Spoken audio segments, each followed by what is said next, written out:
Hi friends, now we will start the learning about the item-wise stage mapping or routing feature in Finsys. The stage mapping or routing feature is meant to record into the system what are the stages through which this item will move in the production floor and how much standard time is allowed for the particular step. This helps in multiple ways. The first method is the system will not allow wrong stages to be done before the previous stage, and the system will also help in seeing what was the production and what was supposed to be the production in that particular time that was taken by the operators. So this step is very important. For proper production monitoring, we must have good stage mapping registered in the system. Now I will tell you how to do it in Finsys ERP. We go to the engineering and planning module. This particular icon, item-wise stages or stage mapping, is used for this purpose. In item-wise stage mapping, as always, we press the new button.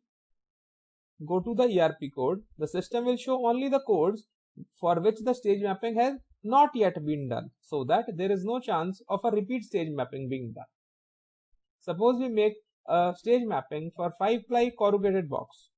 We will tell the system what stages it goes through.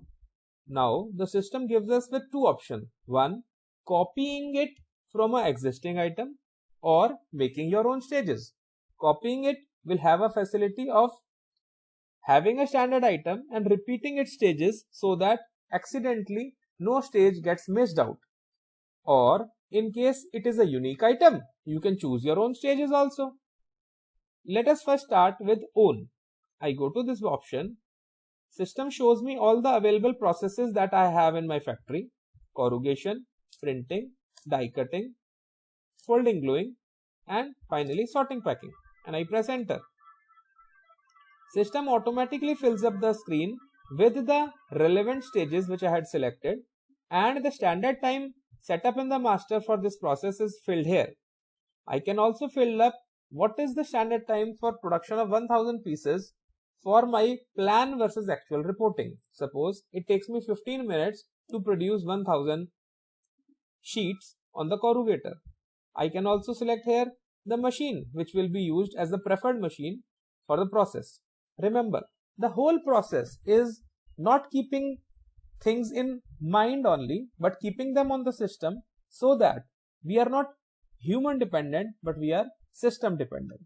I have shown you a screen where we can select the operations that are required to make the product from raw material stage to finished good stage, and the standard time for make ready and standard time for production of 1000 pieces can be fed in the system along with the preferred machine to register in the system what is the SOP, what is the standard make ready time, what is the standard production time, and what is the specified machine that the operator must use in order to get the correct output.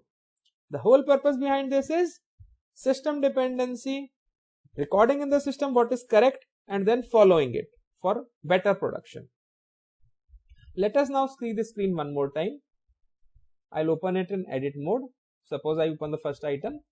We have the stages on the left hand side, the make ready time, standard make ready time, which is one of the biggest reason for downtimes. People spend more time than what is allowed. So the plant manager, the factory in charge, will only be able to catch people unless he has the standards. The standards are set in the system once. Now, if the operator report more make ready time, more production time, he has something to compare with. The standards are set by the management and the production team together to avoid wastages of time later on.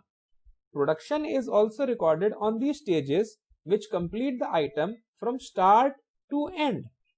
The whole point is putting it in the system and following it.